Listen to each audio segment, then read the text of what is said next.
adalah dengar sesuatu yang kita tahu. Dengar jalan, dengar ketuk. Tengah malam pukul 1, pukul 2, siapa nak ketuk-ketuk kan?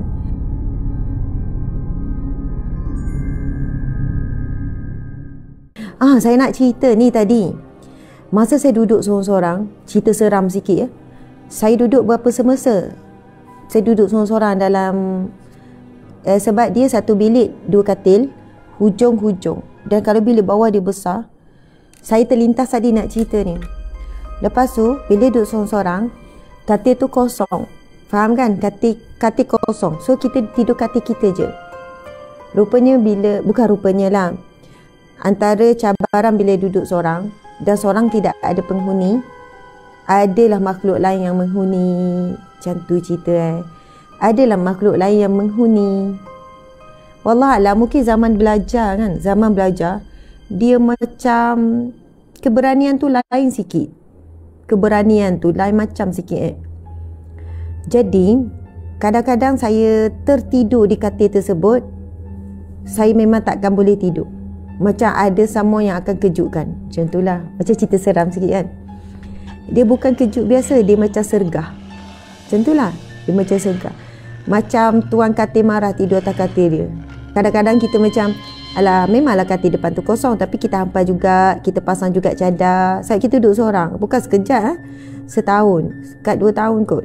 Jadi lepas tu macam ada buat gambar hantu. Janganlah. Ini cerita lama kan. Cerita lama. Lepas tu lama-lama saya dah faham. Okey, kadang tu saya pula, saya tidur kat katil saya. Bila wallahualam ya, kita ni berkongsi dengan pelbagai makhluk kan. Pelbagai makhluk. Tetapi Masya Allah, hampir setiap pagi pukul 4 pagi macam tu kan, awal pagi mesti saya macam dikejutkan. Saya dikejutkan dan saya akan bangun duduk, saya hilang ngantuk. Jadi saya rasa macam bukan berterima kasih, bukan bergantung ke tak, tapi kita bukan tak baca Al-Quran dalam tu, kita bukan tak bagi salam, tapi mungkinlah bila kita seorang, lepas tu ada katil, ada ruang, jadi adalah mudah-mudahan ada jin Islam lah, macam tu kan. Jadi situasinya, keadaan tu dia macam tu. Lepas tu bunyi-bunyi tu biasa. Bunyi-bunyi macam, yelah macam ada orang bersama, macam ada ni. Dah adalah pik-pik siwala lagi. Nanti kalau saya cerita takut pula kan. Jadi Masya Allah, situasi begini, bunyi benda-benda nampak tu saya tak pernah nampak lah. Kalau adik saya, dia nampak kena berubat sampai hilang. Tuan-puan sekalian, ada orang hijab dia terbuka. Jadi bila hijab terbuka ni, dia boleh menyebabkan orang itu sakit. Macam ada salah seorang adik saya, dia bukan biasa-biasa terbuka, dia memang boleh nampak dan hidup jadi tak tenang. Masuk tandas, buka, nampak semua. Pintu bilik dia diketuk, buka-buka, makhluk ni. Maksudnya bukan makhluk yang cantik-cantik, makhluk yang berupa makhluk syaitan iblis yang buruk sangat rupa, sampai dia boleh hilang arah, dia boleh ni, sampai sakit. Sampai masa dia belajar di universiti, dia terpaksa drop 1 semester, sehinggalah berubat sehingga tutup balik hijab. Jadi ada ujian telinga terbuka hijab, ada yang mata. Jadi kalau ada anak-anak kita masa kecil lain, masa kanak-kanak tu kan dia tunjuk anak kita, tunjuk kan, anak kita cakap, itu cerita lain tuan-puan sekalian. Bila dia membesar, hijab tu makin tertutup. Kita manusia normal, kita tak mampu melihat sebenarnya alam gaib tu. Hana, Masya Allah, kita normalnya kita tidak mampu untuk melihat alam gaib yang suasananya tu bukannya sesuai untuk tahap kita manusia melihat. Dia menggaji di satu gangguan. Saya kalau pengalaman masalah dengar ni daripada kecil sampai sekolah menengah, sampai di asrama sekolah menengah, macam-macam. Kalau saya tertidur lambat, saya akan dengar.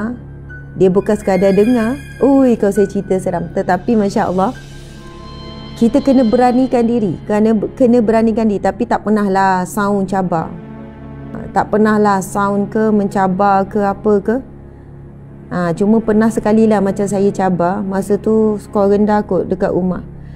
Saya masuk bilik, tidur dah lambat, pukul 1, pukul 2. Lepas tu saya dah mula dengar.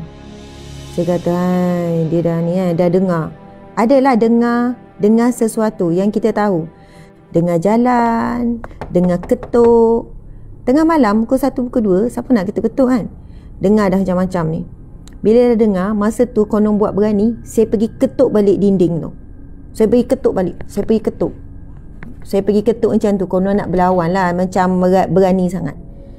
Bila saya ketuk, tiba-tiba dibalas balik ketukan dinding tu dengan sangat-sangat kuat. Sangat-sangat kuat. Macam nak kata sangat kuat tu tak tahulah, teramat kuat sehingga kan bilik mak saya yang jauh kat bawah sana, mak yang saya keluar daripada bilik, semua terkejut seisi rumah. Kenapa tu? Bunyi apa tu? Apa yang bunyi apa tu? Saya macam terkesima macam tu kan. Cari tak ada benda pun, tak ada barang apa pun. Lepas pada tu saya kata kalau bunyi pun saya buat senyap, saya pun tak tahu, saya tak akan ni dan saya tak akan ni. Maksudnya ada keadaan tu kan, zaman-zaman dulu kan, rumah keliling, rumah kawasan kampung, kita tak tahu, macam-macam lah ceritanya. Sampai sekolah menengah, saya diberikan satu doa. Diberikan satu doa daripada ayat Al-Quran. Masya Allah. Sebab masa duduk asrama, bila saya tertidur lambat, masalah yang sama juga, duduk asrama. Saya duduk ngemas almari. Almari hari-hari duduk ngemas. Orang dah penat tengok saya mengemas. Saya jadi tidur lambat. Bila saya tidur lambat, saya akan dengar seretan. Sebab jalan kan tanah, bukan tanah. Lantai kan lantai simen. Duduk asrama lantai simen. Bila saya mula nak tidur, saya akan dengar, padahal saya seorang, saya last. Dom kan besar, yang duduk 40 orang student. Saya dah mula dengar kaki berjalan daripada ujung. Lepas tu ada satu hari saya dengar kuat sangat bunyi macam kaki ni. Kaki kerusi kayu dia seret daripada ujung. Saya kata, dah makhluk ni mungkin tahu kita ada masalah. Telinga kita ni boleh mendengar benda yang gangguan-gangguan ni kan. Saya tak nampak, tapi saya masalah dengar. Tapi terganggu tu apa sangat. Adik saya masalah nampak. Lepas tu dia seret tu bunyi kuat. Seret, saya kan tutup mata. Dia betul-betul berhenti tepi saya. Saya buat tak tahu. Tengah malam pukul 1 ke 2, saya dah bunyi seret. Kuat jelas, bukan seret sikit. Seret macam kursi kayu diseret. Lepas tu kita ni dah menggeletar, dah takut, dah menggeletar. Senyap buat-buat tidur. Tapi makhluk ni dia berhenti tepi saya.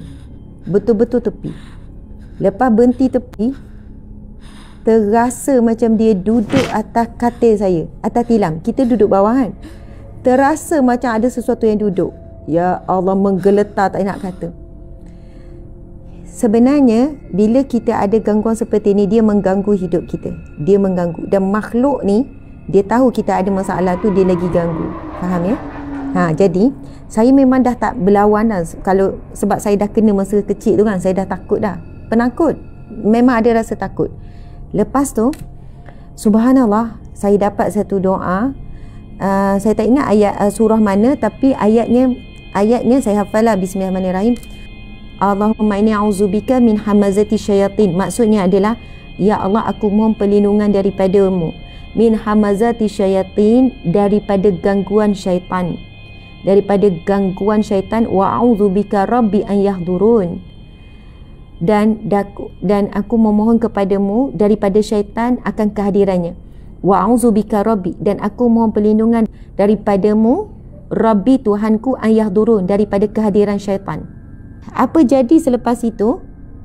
Lepas dah, dia kan betul-betul berhenti tepi saya. Bayangkan malam pukul 2 pagi. Lepas tu memang bukan perasaan, terasa tilam kan. Kita boleh tahu orang duduk, terasa duduk. Saya pun buat-buat tidur, memang tak buka, menggeletar sampailah saya tak sedar bila saya tidur. Itulah ceritanya, tak ada cerita apa pun. Sampailah saya tidur.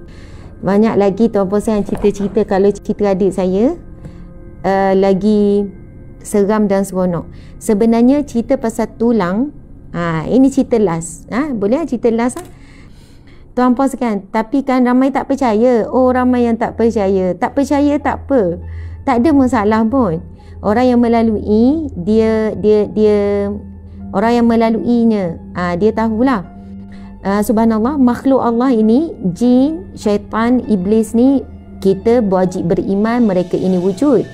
Dalam Al-Quran pun ada cerita tentang makhluk-makhluk Allah ni kan. Dan Masya Allah, sihir adalah memang wujud. Sihir ni daripada bukan Nabi Musa. Kisah sihir ni daripada Nabi mana ya? Allahu Akbar. Maaf saya lupa. Diceritakan dalam Al-Quran. Kenapa kita diajar menghafal surah Al-Falaq, perlindungan daripada sihir. Sihir ini dijayakan oleh jin. Kan, perbuatan sihir ni dijayakan oleh jin. Jadi semua ini, makhluk ini, dia boleh memberi kesan kepada manusia. Dia boleh memberi kesan. Sama ada macam santau kan, keluar jarum, keluar itu, keluar ni. Maksudnya macam-macam lah bentuk. Subhanallah, muslimin muslimat, ia adalah satu perkara yang perlu kita percaya dan imani. Alam ghaib seperti ini berlaku. Masya Allah. Cerita pasal tulang, dan menyebabkan saya memang bab tulang ni biar duduk kat luar rumah lah. Kalau malam-malam jangan ada tulang lah dalam rumah, sebab saya dah pernah kena. Kalau fikir tu macam tak apalah percaya atau tidak, saya cerita ni. Adik saya yang saya cerita, yang dia diuji dengan mata ni terbuka hijab sampai dia peringkat universiti, dan dia sakit. Bila dia melihat tu sakit, mak ayah saya selalu bawa pergi berubat sampai akhirnya alhamdulillah hijabnya boleh tutup. Dan lepas tu dia nikah dengan suaminya pun seorang guru sama universiti dia. Masya Allah, boleh berubat, boleh syifa. Okay, jadi dia sentiasa menyambunglah proses berubat tu, walaupun adik saya ni dah nikah, dah ada anak-anak. Okey, satu hari dia demam. Dia datang tidur kat rumah saya. Masa tu saya duduk di Melaka. Dia belum kahwin lah, dia masih student. Dia demam agak panas. Lepas tu bilik kat bawah 2 je. Bilik kat atas ada 2. Bilik kat bawah 2. Betul? Rumah ni, rumah fellow. Masa tu dalam UniKL. Suami saya pensyarah dan fellow kat UniKL masa tu. Lepas tu adik ni demam kat atas. So saya pun bawa makanan pada dia, sebab dia tak larat nak turun. Saya bawa makanan, nasi dengan ikan goreng. Macam tu lah. Ikan goreng ke nasi dengan ayam. Ayam. Lepas tu, Masya Allah, malam tu saya pun tak ambil nasi tu. Saya tinggal kat dia. Saya kata okey lah, esok Kak Mak ambil balik. Pagi besok saya nak pergi tengok dia. Dia demam kan. Jadi saya nak hantar sarapan pagi. Saya terus nak ambil lah nasi tu. Saya pun tengok, kenapa ada tulang bersusun ni? Itu antara pengalaman saya sendiri. Tulang bersusun. Tulang. Dan bersusun tu, bila saya nak pergi bilik dia, ada lorong sikit, tapi ada tulang bersusun. Susun beratur. Susun tulang. Macam tu. Saya pun bagi tahu, saya pun pergi kat adik saya. Saya pegang dia panas. Dia tengah ni. Saya kata, contoh nama adik saya No. Tapi bukan No lah. Adik-adik saya tak ada nama No. No, kenapa ni pergi susun tulang macam ni? Seram je tengok. Kenapa pergi susun tulang ni? Saya tengok tu saya seram kan. Saya tengok tulang macam ni gini. Lepas tu dia pun cerita, Kak Mak, malam tadi dah lah No ni demam macam ni kan. Allahu Akbar. Lagilah dia bertambah demam. Tapi memang itu ujian dia. Dia pun ceritalah, datang dalam rupa macam mana, rambut panjang dengan ni, dan makan tulang-tulang yang ditinggalkan tu. Masa duduk makan tulang tu.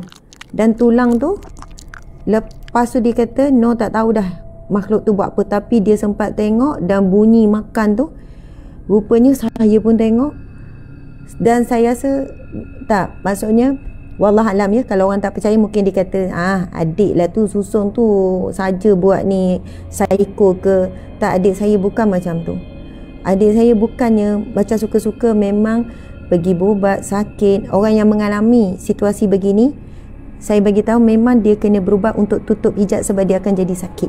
Sebab dia pun tak mampu sebenarnya nak tengok rupa-rupa yang buruk ni. Sebab itulah kita tahu tulang adalah makanan jin. Dan kita tak boleh, maksudnya kalau malam sisa makanan kan ada tulang apa, kita bukalah pintu dapur tu, letaklah dekat luar. Janganlah tulang itu kan, makanan sisa makanan tu ada dalam rumah, ataupun buang siap-siap. Ada kucing, bagilah dekat kawasan kucing makan ke, macam tu. Sebab itu diajar kan oleh orang-orang tua kan, sisa makanan keluar. Dan mak saya memang jaga bab ni. Sebelum tidur sisa makanan mesti ada dekat luar rumah, ataupun pergi terus buang. Mesti kena settle, sisa makanan tu kena settle sebelum tidur. Lepas makan apa semua, sisa makanan dekat luar rumah. Kalau tak sempat nak pergi buang kawasan tu, tak sempat bagi binatang. Saya cuma bercerita ni, tujuannya adalah amalkanlah siapa yang ada masalah seperti ini. Doa ini menjadi satu amalan bila ada orang yang histeria. Saya cerita, ada sahabat saya, bukan masa saya pengalaman di Ma'had kan, pelajar pada histeria, dan pengalaman saya di Kuza, pelajar pada histeria. Dan ayat inilah yang saya baca dan ceritanya kan, Masya Allah, Allahu Akbar. Saya ingat masa duduk di Kuza, di Uniza, masa tu minggu orientasi, hari pertama kot, duduk dalam dewan besar. Siapa yang kalau Ustazah ni boleh percaya tak, kena cari batch Uniza sama dengan saya. Masa tu saya jadi FESI, saya jadi timbalan presiden. So pelajar baru masuk dalam ramai, duduk dalam dewan besar. Lepas tu ada seorang pelajar perempuan histeria, bertempin, satu dewan tu semua bergema dengan tepikan dia. Dia mula buka tudung dia, mengamuk apa depan lelaki apa semua. Kita faham dah tu kena rasuk. Jadi kita pun bawa dia keluar. Lepas tu berjangkit rupanya dengan orang yang lemah semangat.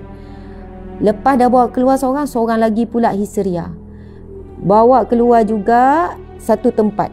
Lepas tu dengar lagi, saya rasa 5-6 orang kot serentak histeria. Sebab student ramai, pelajar pun pernah orientasi, pelajar ni baru masuk. Sana pula histeria, bawa keluar, semua asing tempat.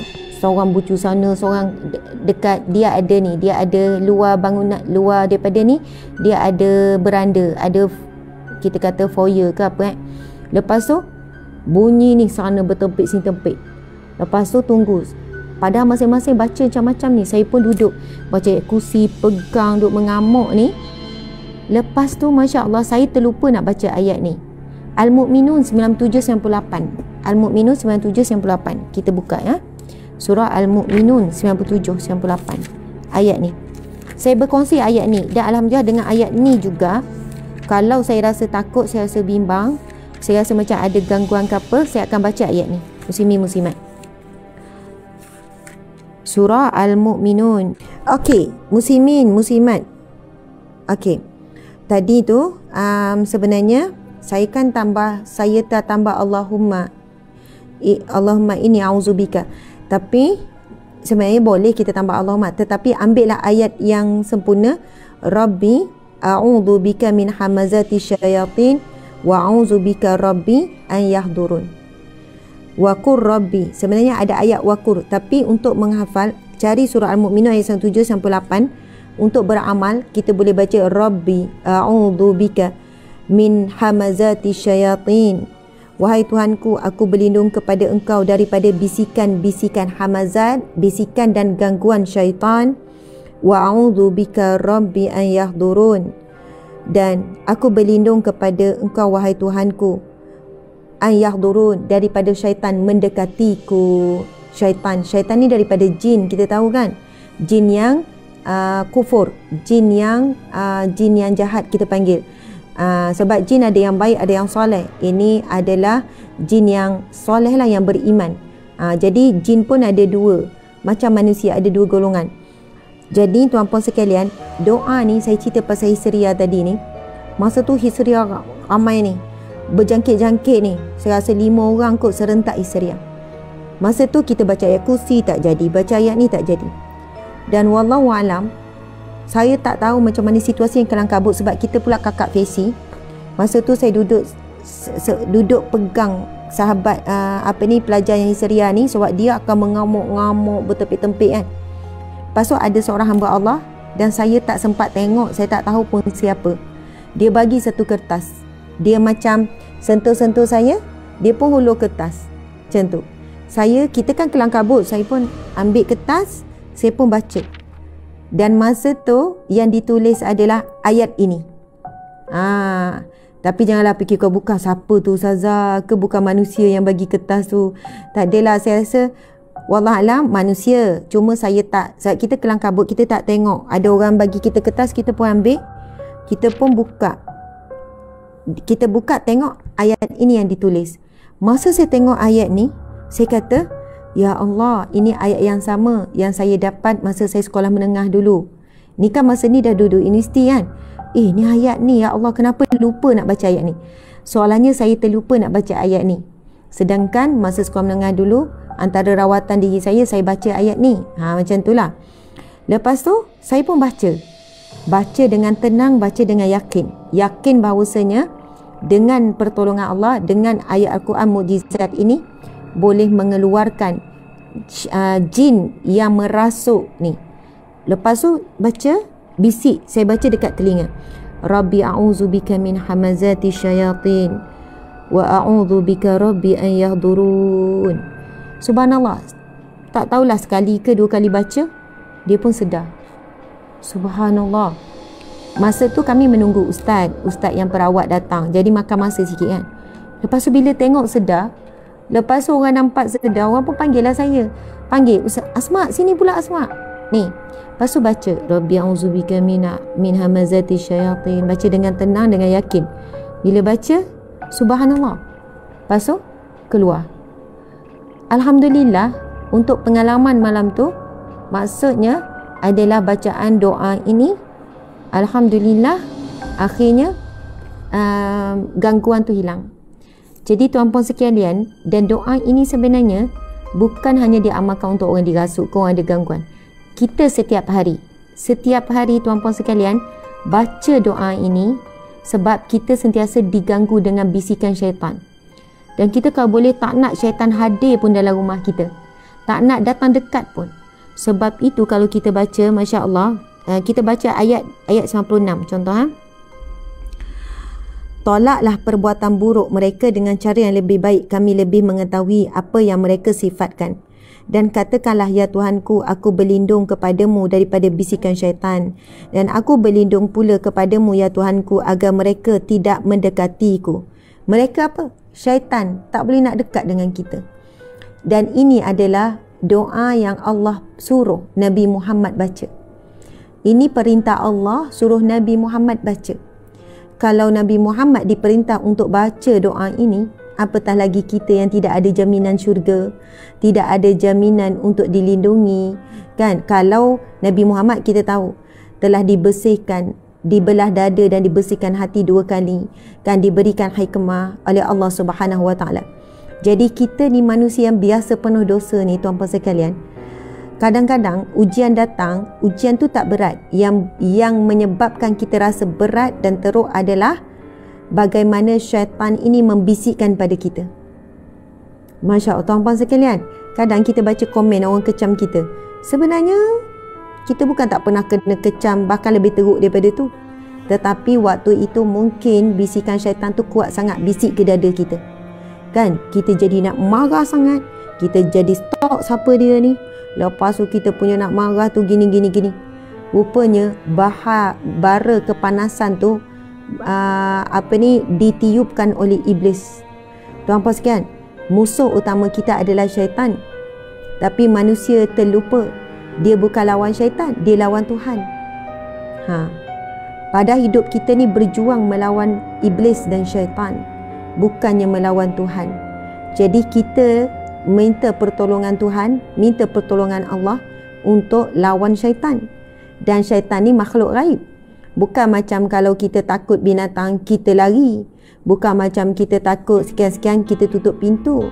Kalau benda zahir boleh buat macam tu. Tetapi ini makhluk gaib. Hanya Allah yang boleh lindungi kita daripada syaitan.